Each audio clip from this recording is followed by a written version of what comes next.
വികസന മുന്നേറ്റ ജാഥ 31 മണ്ഡലങ്ങൾ പിന്നിട്ട് ഇനി 32ാമത്തെ കേന്ദ്രത്തിലേക്കാണ് ഇന്ന് രാവിലെ ഞങ്ങൾ പോകാൻ പോകുന്നത്.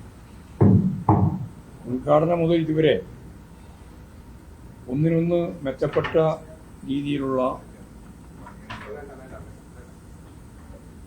വലിയ സ്വീകരണ പരിപാടികളാണ് ജനങ്ങൾ ഒരുക്കിയിട്ടുള്ളത്. ഞാൻ ബോധപൂർവമാണ് ജനങ്ങൾ എന്ന് പറഞ്ഞത്. സാധാരണ സംഘാടകർ ഒരുക്കിയിട്ടുള്ളതാണെന്നുള്ളത് പറയാം. സംഘാടകർ ഒരുക്കിയതിനേക്കാളും വലിയ ജനകീയ മുന്നേറ്റമാണ്. അവർ പ്രതീക്ഷിച്ചതിനേക്കാൾ കൂടുതൽ ജനങ്ങളാണ് എല്ലാ കേന്ദ്രത്തിലും ഒരു കേന്ദ്രം ഒഴിയാതെ ഒഴുകി എത്തിയിട്ടുള്ളത്. അപ്പോൾ അത് വളരെയേറെ പ്രതീക്ഷ നൽകുന്ന ഒന്നായിട്ടാണ് ജാഥ വിലയിരുത്തുന്നത്. ഇപ്പോൾ വി.ഡി. സതീശൻ പ്രതിപക്ഷ നേതാവിൻ്റെ ജാഥയും ഞങ്ങളുടെ പിന്നിൽ തന്നെയുണ്ട്. അവർ കേരളത്തിൻ്റെ വികസനവുമായി ബന്ധപ്പെട്ട ഒരു കാര്യവും പറയുന്നില്ല. അവരെല്ലാം കൂടി ചേർന്ന് ഒരു വർത്തമാനം പറയുന്നുണ്ട്. അതെന്താ വെച്ചാൽ ഞങ്ങൾ 1ാം സ്ഥാനത്തേക്ക് എത്തിക്കുന്നതാണ്. 1ാം സ്ഥാനത്ത് ഇപ്പോൾ ആരോഗ്യ പരിപാലനം, വിദ്യാഭ്യാസം, അതുപോലെ തന്നെ മറ്റ് വിവിധ മേഖലകൾ, സാമൂഹ്യ വികാസം, ദാരിദ്ര്യ ലഘൂകരണം, അതുപോലെ സ്റ്റാർട്ടപ്പ് മിഷന്റെ ഭാഗമായുള്ള പ്രവർത്തനം, വ്യവസായ സൗഹൃദ അന്തരീക്ഷം, ഇതിലെല്ലാം ഇപ്പോഴും ഇന്ത്യയിൽ 1ാം സ്ഥാനത്താണ് കേരളം. അപ്പോൾ ഇനി ഏത് മേഖലയിലാണ് 1ാം സ്ഥാനത്തേക്ക് എത്തിക്കുക എന്നുള്ള കാര്യം നിങ്ങൾ പത്രക്കാരാണല്ലോ ചോദിക്കണം. എന്താണത് പറയാതിരിക്കുന്നത് എന്നത് ഞങ്ങൾക്ക് നല്ല ധാരണയുണ്ട്. അത് പറയാൻ പുറപ്പെട്ടാൽ കേരളത്തിൻ്റെ വികസനം പറയേണ്ടി വരും. അവരുടെ ജാഥയിൽ ഇല്ലാത്തൊരു അജണ്ടയാണ് കേരളത്തിൻ്റെ വികസനം. വികസനം എന്ന് പറയുന്ന ആ 3 അക്ഷരത്തോട് വലിയ വിരോധമാണ് പ്രകടിപ്പിക്കുന്നത്. എന്നിട്ട് അത് പറയാതെ അതെന്തുകൊണ്ട് പറയുന്നില്ല എന്ന ചോദ്യം ഞങ്ങൾ ചോദിച്ചു. അപ്പോൾ പറയാണ് 1ാം സ്ഥാനത്ത് എത്തിക്കുന്നു. ഏത് സ്ഥാനത്തേക്കാണ് എത്തിക്കുക എന്നുള്ള സാധനം വ്യക്തത വേണം. കാരണം വർഗീയ ശക്തികളുമായി ചേർന്നാണല്ലോ, 2 ശക്തികളുമായിട്ടാണ്. OLB ജമാഅത്ത് ഇസ്ലാമി സഖ്യത്തിൻ്റെ കോർഡിനേറ്ററാണ് സതീശൻ എന്ന് ഞാൻ പറഞ്ഞു. അത് വെറുതെ പറഞ്ഞതല്ല, അല്ല അനുഭവത്തിൻ്റെ വെളിയിൽ തന്നെ പറഞ്ഞു. മറ്റത്തൂർ ഇപ്പോഴും, തൃശ്ശൂരിലെ മറ്റത്തൂരിൽ ഇപ്പോഴും BJP കോൺഗ്രസ് സഖ്യത്തിന്റെ ഭാഗമായിട്ട് തിരഞ്ഞെടുക്കപ്പെട്ടവർ അതേപോലെ തുടരുകയാണ്. കുമരകത്തും അതുപോലെ തന്നെയാണ്. നിരവധി പഞ്ചായത്തുകളിൽ, മുനിസിപ്പാലിറ്റികളിൽ ആ ബന്ധം ഇപ്പോഴും തുടരുന്നു. ഓപ്പറേഷൻ തെരഞ്ഞെടുപ്പുമായി ബന്ധപ്പെട്ട് തിരുവനന്തപുരത്ത് 41 സീറ്റിൽ BJP ജയിച്ചത് കോൺഗ്രസിന്റെ വോട്ട് കൂടി ഉപയോഗിച്ചിട്ടാണ്. 41ലും 1000 കുറവായിരുന്നു അവർക്ക് കിട്ടിയ വോട്ട്. അവർ തമ്മിലുള്ള അന്തർധാരയാണ്. ഈ അന്തർധാര തുടരുമ്പോഴാണ് ഞങ്ങൾക്കെതിരായിട്ടുള്ള പ്രചരണത്തിന് വേണ്ടി BJP CPM കൂട്ടുകെട്ടാണ് എന്ന് പ്രചരിപ്പിച്ചുകൊണ്ടിരിക്കുന്നത്. അപ്പോൾ കള്ളം പറയുക എന്നുള്ളതാണ് പ്രതിപക്ഷ നേതാവിൻ്റെ ഏറ്റവും പ്രധാനപ്പെട്ട സമീപനം. ഇപ്പോൾ പറഞ്ഞുകൊണ്ടേയിരിക്കുകയാണെന്നുള്ളതാണ് സത്യം. അപ്പോൾ കേരളത്തെ ഒന്നാമതാക്കുന്നത് എന്തിനാണെന്നുള്ള കാര്യം ജനങ്ങൾക്ക് തിരിച്ചറിയാൻ സാധിക്കും. ഈ വർഗീയ കൂട്ടുകെട്ടിൻ്റെ ഭാഗമായിട്ടുണ്ടാകുന്ന അപകടമാണ് കേരളം അഭിമുഖീകരിക്കാൻ പോകുന്നത്. അതിൻ്റെ അപ്പുറത്ത് വേറെ ഒന്നും കോൺഗ്രസിന് പ്രത്യേകിച്ച് പറയാനില്ല എന്നുള്ളതാണ് കാര്യം. ഞങ്ങൾ പ്രഭാത മീറ്റിംഗ് ഞങ്ങൾ അപ്പോൾ നടത്തുന്നുണ്ട്. ഇന്നലത്തെ പൊതുയോഗത്തിലും പറഞ്ഞാണ്, കേരളം വലിയ അപകടകരമായ അവസ്ഥയിലേക്ക് പോകാതിരിക്കണമെങ്കിൽ ജനങ്ങൾ ജാഗരൂകരായി വർഗീയതയെ പ്രതിരോധിക്കണമെന്ന് ഈ ജാഥ പറഞ്ഞുകൊണ്ടിരിക്കുകയാണ്. ഒരു ഭാഗത്ത് ഹിന്ദു വർഗീയവാദികൾ, RSS, BJP, സംഘപരിവാർ വിഭാഗം, ഒപ്പം തന്നെ ജമാഅത്തെ ഇസ്ലാമി, കാസ, ഇതെല്ലാം വർഗീയ നിലപാടുകൾ സ്വീകരിച്ച് മുമ്പോട്ടേക്ക് പോകുന്ന ശക്തികളാണ്. അത് എന്നുമില്ലാത്ത രീതിയിലുള്ള ശക്തമത്തായ രീതിയിലുള്ള പ്രചാരവേല ജനങ്ങൾക്കിടയിൽ നടത്തിക്കൊണ്ടിരിക്കുക. അതിനൊപ്പം തന്നെ കള്ള പ്രചരണവും മാധ്യമങ്ങളുടെ പിന്തുണയും കൂടി വരുമ്പോഴാണ് വലിയ അപകടം കേരളത്തിൽ സൃഷ്ടിക്കുന്നത്. അതുകൊണ്ട് ഈ കേരളം നിലനിൽക്കുക എന്നുള്ളത് തന്നെ വളരെ പ്രധാനമാണ്. അപ്പോൾ വിശ്വാസികൾ ഉൾപ്പെടെയുള്ള എല്ലാവരെയും ചേർത്ത് നിർത്തി വർഗീയതക്കെതിരായിട്ടുള്ള അതിശക്തിയായ പോരാട്ടം കേരളത്തിൽ രൂപപ്പെടുത്തേണ്ടതുണ്ട് എന്ന് ഞങ്ങൾ ഈ ജാതിയിലുടനീളം പറഞ്ഞുകൊണ്ടിരിക്കുകയാണ്. BJPക്ക് അതിൻ്റെ അധ്യക്ഷന് എന്ന് പറഞ്ഞാൽ രാജീവ് ചന്ദ്രശേഖരന് വർഗീയ നിലപാടില്ല എന്ന് പറഞ്ഞ ആളാണ് വി.ഡി. സതീശൻ. അത് BJPക്ക് അനുകൂലമായിട്ട്. ജമാഅത്തെ ഇസ്ലാമിന് വർഗീയ നിലപാടില്ല എന്ന് പറഞ്ഞതും സതീശൻ തന്നെയാണ്. ഒരു ദേശീയ പാർട്ടിയുടെ നേതാവ് ജമാഅത്തെ ഇസ്ലാമിയെ ഇതുപോലെ പിന്തുണച്ച ഒരു നേതാവും പറയില്ല. അതുകൊണ്ടാണ് ഞങ്ങൾ ചോദിച്ചത്, വി ഡി സതീശൻ പറയുന്ന ഈ നിലപാടിനോടൊപ്പമാണോ കോൺഗ്രസിൻ്റെ മറ്റ് നേതാക്കളും ഹൈക്കമാൻഡും? ഹൈക്കമാൻഡ് വ്യക്താക്കൾ ഇതേവരെ പറഞ്ഞിട്ടില്ല, മിണ്ടുന്നില്ല. സി വേണുഗോപാലൻ കേരളത്തിൽ വന്നിട്ട് പറയുന്നതും ഇതിനോട് യോജിച്ചുകൊണ്ടാണ് പറയുന്നത്. അല്ലാതെ ഈ വർഗീയ നിലപാട് സ്വീകരിക്കുന്ന ജമാഅത്തെ ഇസ്ലാമുമായി ഒന്നും പാടില്ല എന്ന് പറയാൻ അവർക്ക് ധൈര്യമില്ല. ഇപ്പോൾ സമസ്തയുടെ 100ാം വാർഷിക സമ്മേളനത്തിൻ്റെ ഭാഗമായിട്ട് അവർ അംഗീകരിച്ച പ്രമേയം നമ്മളെല്ലാം വായിച്ചിട്ടുള്ളതാണ്. ഒരു തരത്തിലും വർഗീയ സ്പർദ്ധ സമൂഹത്തിൽ ഉണ്ടാക്കരുത് എന്ന് പറഞ്ഞുകൊണ്ട് ജമാഅത്തെ ഇസ്ലാമിൻ്റെ പേര് വന്നു. അതുപോലെ സുന്നി വിഭാഗം AP സുന്നി ഉൾപ്പെടെ ഈ കാര്യങ്ങൾ വിശദീകരിക്കുകയും ചെയ്തിട്ടുള്ളതാണ്. എന്താണ് മുസ്ലിം ലീഗിൻ്റെ നിലപാട്? മുസ്ലിം ലീഗ് വ്യക്തമാക്കണമല്ലോ. കുഞ്ഞാലിക്കുട്ടി ലീഗിൻ്റെ നേതാവ് എന്ന് ചോദ്യം ചോദിക്കുന്ന പത്രപ്രവർത്തകരോട് അഴകുഴമ്പ നിലപാട് കൊണ്ട് ഒഴിഞ്ഞു മാറുന്നു എന്നാണ് പത്രങ്ങളിപ്പോൾ റിപ്പോർട്ട് ചെയ്തിട്ടുള്ളത്. കൃത്യമായിട്ട് മറുപടി പറയുന്നില്ല. ഞങ്ങൾ ഒരു ഘട്ടത്തിലും ജമാഅത്തെ ഇസ്ലാമിയുമായിട്ട് ഒരു ബന്ധവും ഉണ്ടാക്കിയിട്ടില്ല. ഞാൻ ഇന്നലെ കൃത്യമായിട്ട് പറഞ്ഞു, ഒരു നിമിഷം രാഷ്ട്രീയ ബന്ധം ഞങ്ങൾ ഉണ്ടാക്കി, ഇനി ഉണ്ടാക്കുകയും ചെയ്യും. അത് ഭൂതകാലം മാത്രമല്ല, വർത്തമാനത്തിലും ഭാവിയിലും വർഗീയ ശക്തികളുമായിട്ട് രാഷ്ട്രീയ ബന്ധം ഉണ്ടാക്കുക എന്നുള്ളത് ഇടതുപക്ഷ ജനാധിപത്യങ്ങളുടെ നിലപാടേ അല്ല. അപ്പോൾ അത് വളരെ വ്യക്തിയോടുകൂടി തന്നെ ഞങ്ങൾ ചൂണ്ടിക്കാണിച്ചിട്ടുള്ളതാണ്. എന്നാൽ ഇവരുമായി ബാന്ധവം ഉണ്ടാക്കി കള്ളപ്രചരണം നടത്തിക്കൊണ്ടിരുന്നു. അതാ ഈ എല്ലാ വർഗീയവാദികളും അങ്ങനെയാണ്. അത് ജമാഅത്തെ ഇസ്ലാമിൻ്റെ തന്നെ നേതൃത്വത്തിലാണ് ഈ ലീഗ് ഉൾപ്പെടെയുള്ള മേഖലയിൽ കള്ളപ്രചാര വേല SIR പിണറായി വിജയൻ്റെ നേതൃത്വത്തിൽ ഉണ്ടാക്കിയതാണെന്നും നിങ്ങളെല്ലാം നാട് കടത്താൻ പോവുകയാണെന്നും വരെ കഴിഞ്ഞ തെരഞ്ഞെടുപ്പിൻ്റെ ഭാഗമായിട്ട് രാജ്യത്ത് പ്രചരിപ്പിച്ചിട്ടുണ്ട്. അപ്പോൾ ലീഗ് നേതൃത്വം ഇതുമായി ബന്ധപ്പെട്ട കാര്യങ്ങൾക്ക് നേതൃത്വപരമായ ഉത്തരവാദിത്വത്തോടുകൂടി മറുപടി പറയണം എന്നാണ് അത് സംബന്ധിച്ച് പറയാൻ.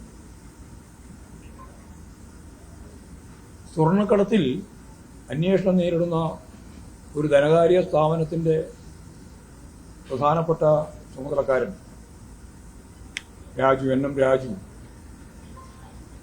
ആന്റണി MP-ക്കെതിരായി ഒരു പ്രശ്നം ഉന്നയിച്ചിരിക്കുകയാണ്. അതുകൊണ്ട് ആരോപണം എന്ന് പറയുന്നത് ശരിയില്ല, ഒരു പ്രശ്നം ഉന്നയിച്ചിരിക്കുകയാണ്. ആ ഉന്നയിച്ച പ്രശ്നം വളരെ വളരെ ഗൗരവമുള്ളതാണ്. പാർലമെന്റ് തെരഞ്ഞെടുപ്പിന്റെ മുന്നോടിയായി 2 കോടി രൂപ വാങ്ങിയതാണ്. അത് ഈ 2 കോടി എങ്ങനെയാ വാങ്ങിയത്? അത് കള്ളപ്പണം പോലെ വാങ്ങിയതാണോ, അല്ല അക്കൗണ്ട് സിസ്റ്റത്തെ അടിസ്ഥാനപ്പെടുത്തിയിട്ട് കൈമാറിയതാണോ? പറയണം. MP ആണല്ലോ, പറയണമെന്ന് ഞാൻ പറയാൻ കാരണം, NM രാജു എന്ന് പറയുന്ന ഈ സ്വകാര്യ ധനകാര്യ സ്ഥാപനത്തിൻ്റെ വക്താവ് ഞാൻ 2 കോടി കൊടുത്തിട്ടുണ്ട്, വീട് ഒന്നും വാങ്ങിയിട്ടില്ല എന്ന് പറഞ്ഞതിന് ശേഷം ആന്റണി MP പറഞ്ഞു ഞാൻ പണം വാങ്ങിയിട്ടുണ്ട്, തിരിച്ചു കൊടുക്കുകയും ചെയ്തിട്ടുണ്ട്. അപ്പോൾ പണം വാങ്ങിയതെങ്ങനെ, തിരിച്ചു കൊടുത്തതെങ്ങനെ? കൃത്യമായിട്ട് രേഖയുണ്ടാവുമല്ലോ. രേഖയില്ലെങ്കിൽ കള്ളപ്പണം. അതോടൊപ്പം തന്നെ ഈ NM രാജു പറഞ്ഞത് എനിക്ക് 20 ലക്ഷം മാത്രമേ തിരിച്ചു കിട്ടിയിട്ടുള്ളൂ. 2 കോടി കൊടുത്തിട്ട് 20 ലക്ഷം മാത്രമേ തിരിച്ചു കിട്ടൂ. വലിയ സമ്മർദ്ദം ചെയ്തിട്ട് 20 ലക്ഷം തന്നത്, ബാക്കി തന്നിട്ടില്ല എന്നും അദ്ദേഹം പറയുന്നു. അപ്പോൾ ഗുരുതരമായ ഈ സ്വർണ്ണ പ്രശ്നം, നേരത്തെ പറഞ്ഞ പ്രശ്നത്തിൻ്റെ ഭാഗമായിട്ട് ആരോപണങ്ങൾ നേരിടുന്ന ഒരാൾ, അതിൻ്റെ വിശ്വാസത്തെ പറ്റിയല്ല ഞാൻ പറയുന്നത്, അത് സമ്മതിച്ചു കൊടുത്തതുകൊണ്ടാണ് ഞാൻ പറഞ്ഞത്. ആ പണം വാങ്ങിയിട്ടുണ്ട് എന്ന് പറഞ്ഞതുകൊണ്ടാണ് ഞാൻ പറഞ്ഞത്. അപ്പോൾ ഈ പണമിടപാട് സംബന്ധിച്ചുള്ള കൃത്യമായ കാര്യം, അതിൻ്റെ ഭാഗമായിട്ടുള്ള എന്ത് സമീപനത്തിലൂടെയാണ് സ്വീകരിച്ചത് എന്നുള്ള കാര്യം ഉൾപ്പെടെ ഒരു MP എന്ന രീതിയിൽ തീർച്ചയായിട്ടും ജനങ്ങളോട് പറയാൻ ബാധ്യതയുണ്ട്. അതുപോലെ കോൺഗ്രസിനും ബാധ്യതയുണ്ട്. ആ കോൺഗ്രസും പറയണം എന്ന് തന്നെയാണ് പറയുന്നത്.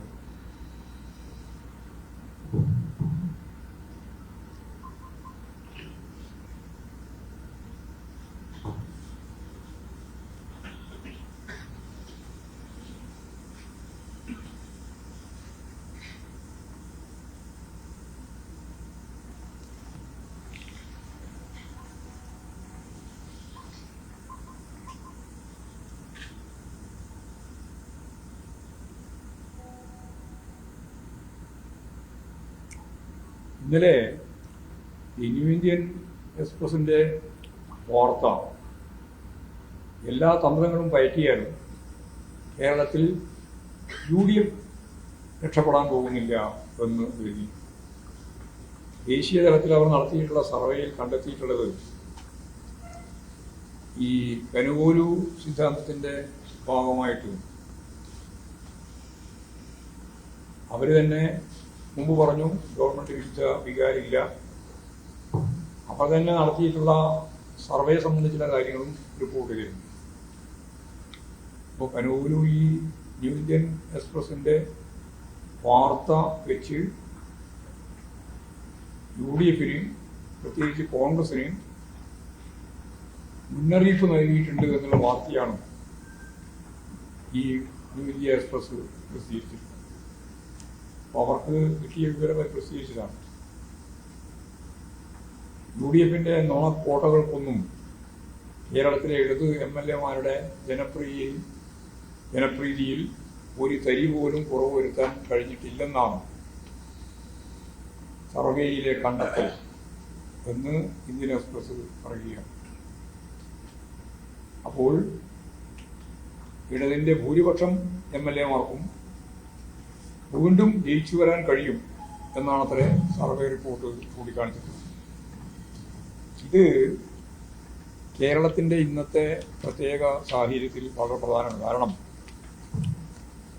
ജനകീയമായ ഇടപെടൽ നടത്താൻ പറ്റിയ ഒരു 10 കൊല്ലാണ് കേരളത്തിലെ ഇടതുപക്ഷ ജനാധിപത്യ മുന്നണി ഗവൺമെൻറ്റിൻ്റെ കാലത്തുണ്ടായിട്ടുള്ള ഈ വികസന മുന്നേറ്റം. ആ മുന്നേറ്റത്തിന് നേതൃത്വം കൊടുത്തത് ഗവൺമെൻറ്റാണെന്ന് പറയുമ്പോഴും 140 മണ്ഡലത്തിലെയും MLAമാരാണ്. ഒന്നിരിഞ്ഞു നിന്ന ചില MLAമാരുണ്ട്, അല്ലാത്ത എല്ലാവരും ഈ വികസന പരിപ്രേക്ഷ്യത്തെ ഫലപ്രദമായിട്ട് ഉപയോഗിച്ചവരാണ്. ആ അർത്ഥത്തിൽ അവർക്ക് കണ്ടെത്താൻ കഴിഞ്ഞ സർവേ റിപ്പോർട്ട് തികച്ചും ശരിയാകും എന്നുള്ള കാര്യത്തിൽ തർക്കമില്ല. നല്ല ജനകീയ അംഗീകാരമുള്ളവരാണ് കേരളത്തിലെ ഇടതുപക്ഷ ജനാധിപത്യ മുന്നണി MLAമാരെല്ലാം. ആരും അതിൽ നിന്ന് പിന്നോക്കം പോയി എന്ന് പറയാൻ സാധിക്കുന്നില്ല. അപ്പോൾ അതിപ്പോൾ അവരെ അലോസരപ്പെടുത്തുന്ന ഒരു സമീപനമായിട്ട് വന്നിട്ടുണ്ട്.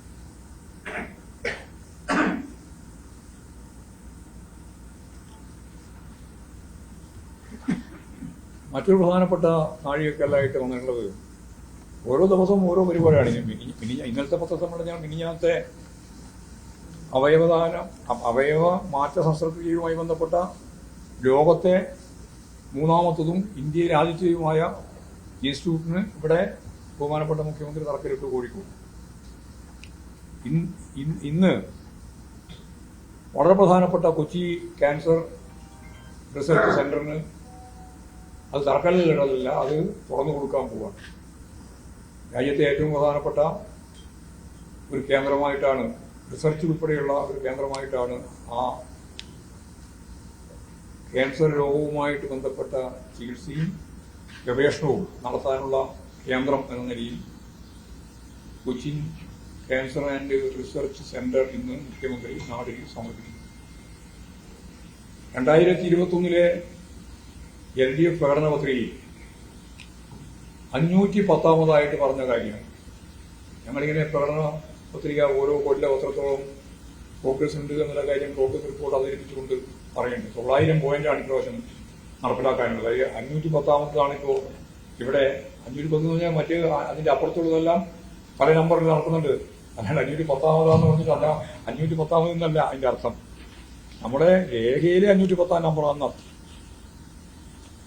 ക്യാൻസർ ചികിത്സക്കുള്ള സൗകര്യം ഇരട്ടിയാക്കി വർദ്ധിപ്പിക്കുമെന്നായിരുന്നു നമ്മളെ പ്രകടന പത്രികയിൽ പറഞ്ഞിട്ടുള്ളത്. അപ്പോൾ 1ാം പിണറായി സർക്കാരിന്റെ കാലത്ത് അതാണ് അതിന്റെ പ്രവർത്തനം ആരംഭിച്ചത്. ചില പത്രങ്ങൾ ഞങ്ങളെ പരിഹസിക്കാൻ വേണ്ടി എഴുതുന്നുണ്ട്. അവർക്ക് അതാണ് പണി, പ്രധാനപ്പെട്ട പണി. അവരുടെ ജോലി നിർവഹിക്കുകയാണ്. അതിന് ഞങ്ങൾക്ക് വിഷമമില്ല. കടലാസിലാണെന്നാണ് എല്ലാ പദ്ധതിയും കടലാസിലാണ് തുടങ്ങുക. ഈ കടലാസിലാകുന്നത് എന്തോ വലിയ പാതകമാണെന്ന് രീതിയിലാക്കിയത്. ആളെ പറ്റിക്കാൻ വേണ്ടി എന്തെല്ലാം പ്രയോഗങ്ങൾ. ഗവൺമെന്റിന്റെ ഏത് പദ്ധതിയും ആദ്യം കടലാസ് തന്നെയല്ലേ തുടങ്ങുന്നത്. ഈ പദ്ധതിയും കടലാസ് തുടങ്ങിയ തന്നെയാണ്. കടലാസ് തുടങ്ങിയിട്ട് പ്രാവർത്തികമായി. കടലാസ് തുടങ്ങിയതാണ് ഞാൻ നേരത്തെ പറഞ്ഞിട്ടുള്ള നമ്മുടെ അവയവ ശസ്ത്രക്രിയ, മാറ്റ ശസ്ത്രക്രിയ, അതുപോലെ തന്നെയാണ്. എല്ലാം കടലാസിൽ തന്നെ തുടങ്ങുക. അതുകൊണ്ട് കടലാസിൽ തുടങ്ങുന്നത് എന്തോ ഒരപരാധം. ഇനിയിപ്പോൾ നമുക്ക് ഡിജിറ്റൽ സംവിധാനത്തിന്റെ ഭാഗമായി തുടങ്ങാം. അപ്പോൾ പിന്നെ കടലാസ് എന്നുള്ള ആ പ്രയോഗം കൊണ്ട് ഒഴിവാക്കാം. എല്ലാം കമ്പ്യൂട്ടറിലും അതുപോലെ തന്നെ പുതിയ AI സംവിധാനത്തിന്റെ ഭാഗമായിട്ടൊക്കെ തുടങ്ങാം. പേപ്പർലെസ് ആക്കാം. അപ്പോൾ നിങ്ങൾക്ക് ആ ഹെഡിങ് അങ്ങോട്ട് മാറ്റേണ്ടി വരും. അത്രയേ ഉള്ളൂ. അപ്പോൾ നമുക്ക് ഇതിന്റെ ഭാഗമായിട്ടുള്ള സാമ്പത്തിക ബാധ്യത മുഴുവൻ, അതായത് കൊച്ചിൻ ക്യാൻസർ ആൻഡ് റിസർച്ച് സെന്ററിന്റെ മുഴുവൻ ബാധ്യതയും കിഫ്ബി വഴിയാണ് യഥാർത്ഥത്തിൽ ചിലവാക്കുന്നത്. 385 കോടി രൂപയാണ്. 385 കോടി രൂപ കിഫ്ബി വഴി ചെലവാക്കിയിട്ടാണ് ആശുപത്രി ഇപ്പോൾ ഉണ്ടായത്, നിർമ്മിച്ചത്. അപ്പൊ അത് ഇന്ന് തുറന്നു കൊടുക്കുകയാണ്. നൂതന ക്യാൻസർ ചികിത്സാ സംവിധാനങ്ങളാണ് അവിടെ ഉദ്ദേശിക്കുന്നത്. റോബോട്ടിക് സർജറി, അതുപോലെ തന്നെ ഫോട്ടോൺ തെറാപ്പി തുടങ്ങിയവയെല്ലാം അത് അവിടെ ഫലപ്രദമായ രീതിയിൽ ചികിത്സ നടത്താൻ സാധിക്കുന്നതാണ്. ഈ ഫോട്ടോൺ തെറാപ്പി എന്ന് പറയുന്നത് എന്താണ് എന്നുള്ളത് ഞങ്ങൾ ഇപ്പോഴും കമ്പ്യൂട്ടർ ഇതിൽ നോക്കിയപ്പോഴാണ് കൃത്യമായിട്ട് അർത്ഥം മനസ്സിലായത്. എന്ന് പറഞ്ഞാൽ ഏറ്റവും അകത്തുള്ള ഉള്ളിലുള്ള പരിശോധന നടത്താൻ സാധിക്കത്തക്ക രീതിയിലുള്ള ഫോട്ടോ എന്ന് പറഞ്ഞാൽ നമ്മുടെ സാധാരണ MRI അതുപോലുള്ള സംവിധാനം ഉണ്ടല്ലോ, അതിനേക്കാളും സൂക്ഷ്മമായിട്ട് ഫോട്ടോ ഫിനിഷിങ്ങിലൂടെ കാര്യങ്ങൾ കൈകാര്യം ചെയ്യാൻ സാധിക്കുന്ന ഒരു പ്രത്യേക സംവിധാനത്തെയാണ് പറയുന്നത്. ഒളിഞ്ഞു കിടക്കുന്ന ട്യൂമറിനൊക്കെ കണ്ടെത്താൻ കഴിയുന്ന രീതിയിലുള്ള, അതിപ്പോഴും നമ്മുടെ എവിടെയൊന്നും ഇല്ല. അത്തരത്തിലുള്ള സംവിധാനം ഉൾപ്പെടെ ചേർത്തുകൊണ്ടാണ് നമ്മളിത് ഉദ്ഘാടനം ചെയ്യാൻ പോകുന്നത്.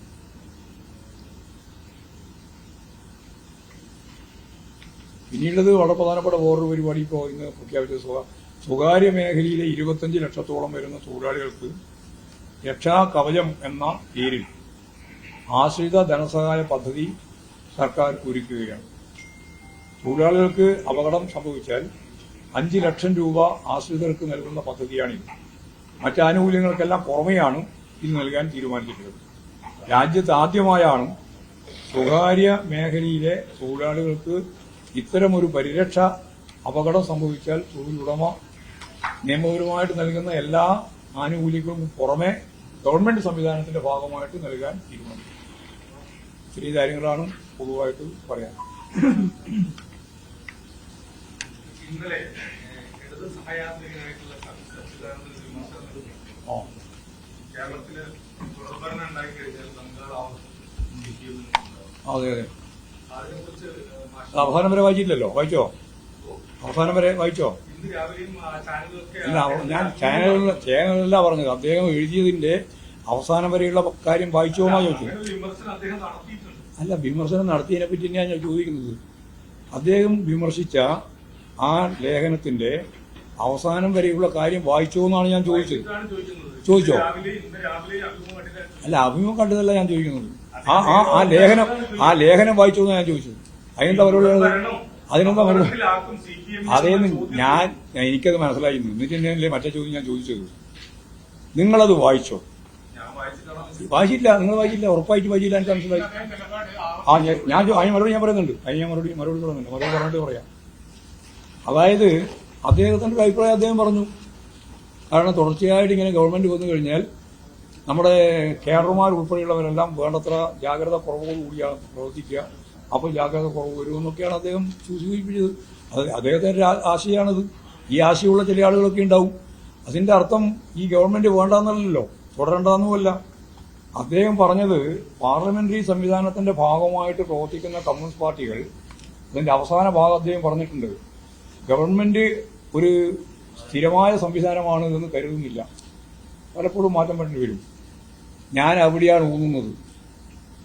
Party communist party of India, Marxist ഉൾപ്പെടെയുള്ള ഇടതുപക്ഷ ജനാധിപത്യ മുന്നണിയും തോൽക്കുക എന്ന് പറഞ്ഞാൽ അവസാനത്തെ തോൽവിയാണെന്നോ, ജയിക്കുക എന്ന് പറഞ്ഞാൽ അത് ആത്യന്തികമായ ജയമാണെന്നോ ഞങ്ങൾ ആരും കാണുന്നില്ല സുഹൃത്തെ. അങ്ങനെ കാണുന്നവരല്ല ഞങ്ങളാരും. അതുകൊണ്ട് ഗവൺമെന്റ് ഇന്നത്തെ പശ്ചാത്തലത്തിൽ നിലനിൽക്കേണ്ടതിന്റെ കാര്യം ഞങ്ങൾ നന്നായിട്ട് വിശദീകരിക്കുന്നുണ്ട്. ഇനി തുടരേണ്ട കാര്യവും വിശദീകരിക്കുന്നുണ്ട്. അത് കേരളത്തിന്റെ വികസനവുമായി ബന്ധപ്പെട്ടതാണ്. രാഷ്ട്രീയമായ കാര്യങ്ങളാണ് വേറെ ചർച്ച ചെയ്യേണ്ടത്. അതിന്റെ അകത്ത് വരാൻ സാധ്യതയുള്ള അപാകതകൾ എന്തുണ്ടെങ്കിൽ അത് പരിഹരിക്കണം.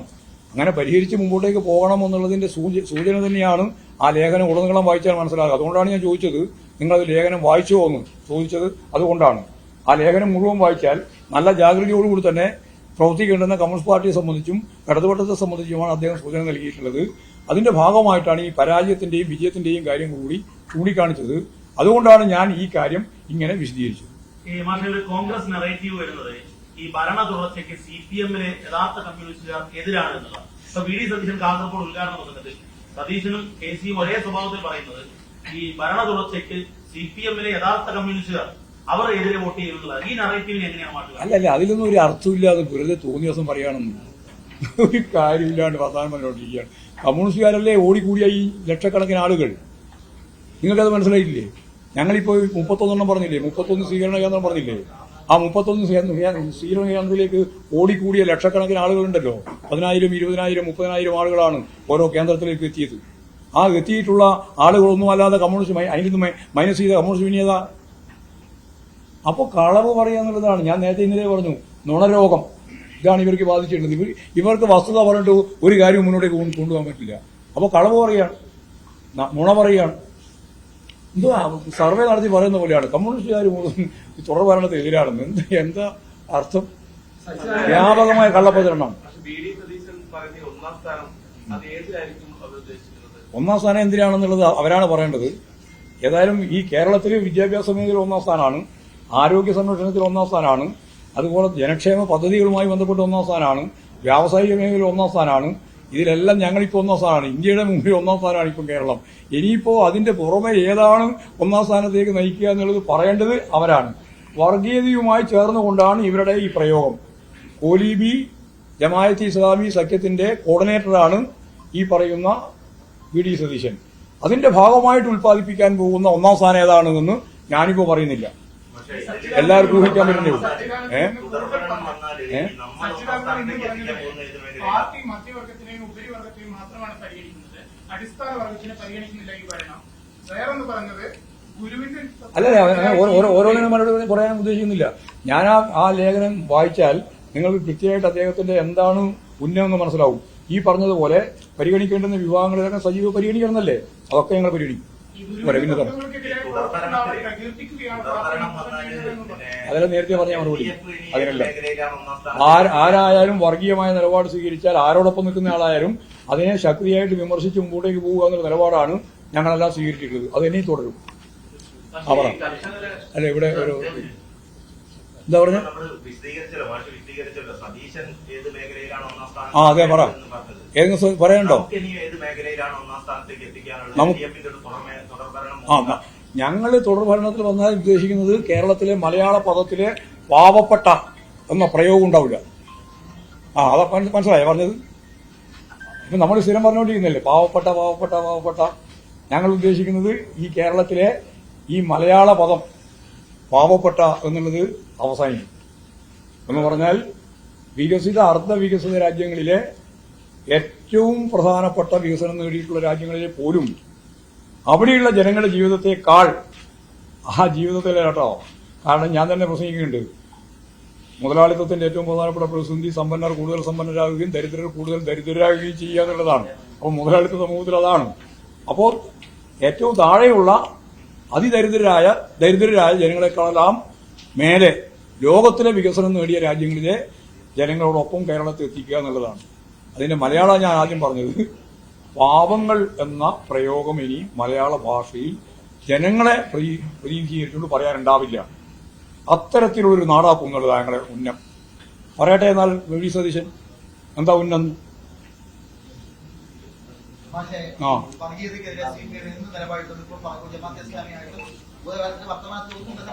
ഇല്ല ഇല്ല,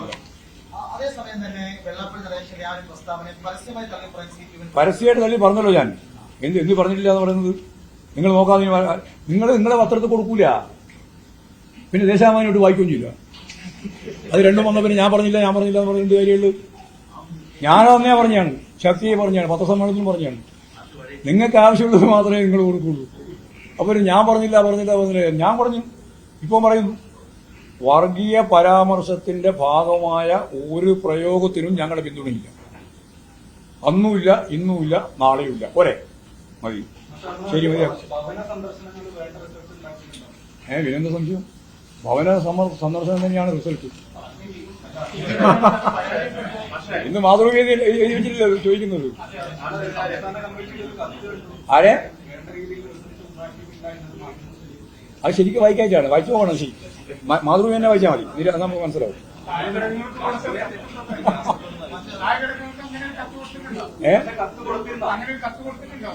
ഞങ്ങള് കൊടുക്കുന്ന കത്തിനെ പറ്റിയില്ല നിങ്ങളോട് പറയണോ?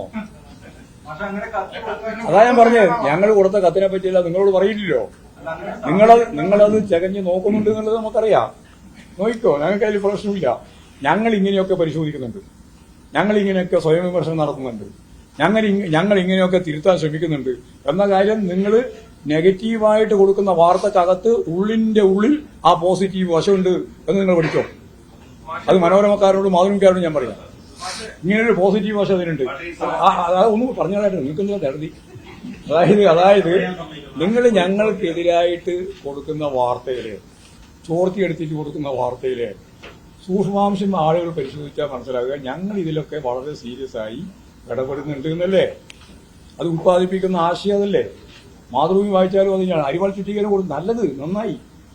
അത് കൊടുത്തുകൊണ്ട് ഞങ്ങൾക്ക് ഞാൻ പറഞ്ഞ പോലെ നിങ്ങൾ നെഗറ്റീവായിട്ടാണ് കൊടുക്കുന്നതെങ്കിലും അതിനൊരു പോസിറ്റീവ് വശമുണ്ട്. അതാണ് ഡയലക്റ്റിക്സ്.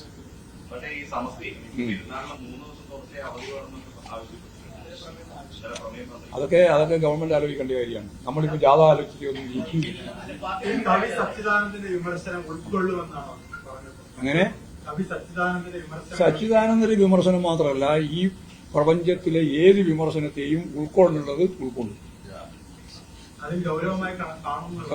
വെറുതെ ഉൾക്കൊള്ളുമോ?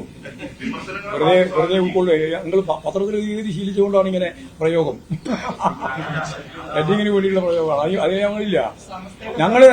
ഞങ്ങൾ ഏത് വിമർശനത്തെയും, ആരോഗ്യകരമായ വിമർശനത്തെ തീർച്ചയായിട്ടും ഉൾക്കൊണ്ടുകൊണ്ടാണ് പാർട്ടികൾ പ്രവർത്തിക്കുക. ഇടതുപക്ഷം ഉൾക്കൊള്ളുക എന്ന് പറയുന്നതിന്റെ അർത്ഥം എന്നാ? എന്ത് ഉൾക്കൊള്ളുക? അല്ല, നിങ്ങൾ നേരത്തെ അങ്ങനെ ചോദിച്ചു. ഉൾക്കൊള്ളുക എന്ന് പറയുന്നതിന്റെ അർത്ഥം എന്നാ? അത് അങ്ങനെ മനസ്സിലാക്കിയാൽ പോരാ, അതിന്റെ അപ്പുറത്ത് മനസ്സിലാക്കണം. ഉൾക്കൊള്ളുക എന്ന് പറഞ്ഞാൽ അത് മനസ്സിലാക്കി ആവശ്യമായ നിലപാട് സ്വീകരിക്കുമെന്നല്ലേ അർത്ഥം? അതാ, അത് ചോദിക്കാതെ മനസ്സിലാവേണ്ടിയാണ്. അത് ചോദിക്കാതെ മനസ്സിലാവും.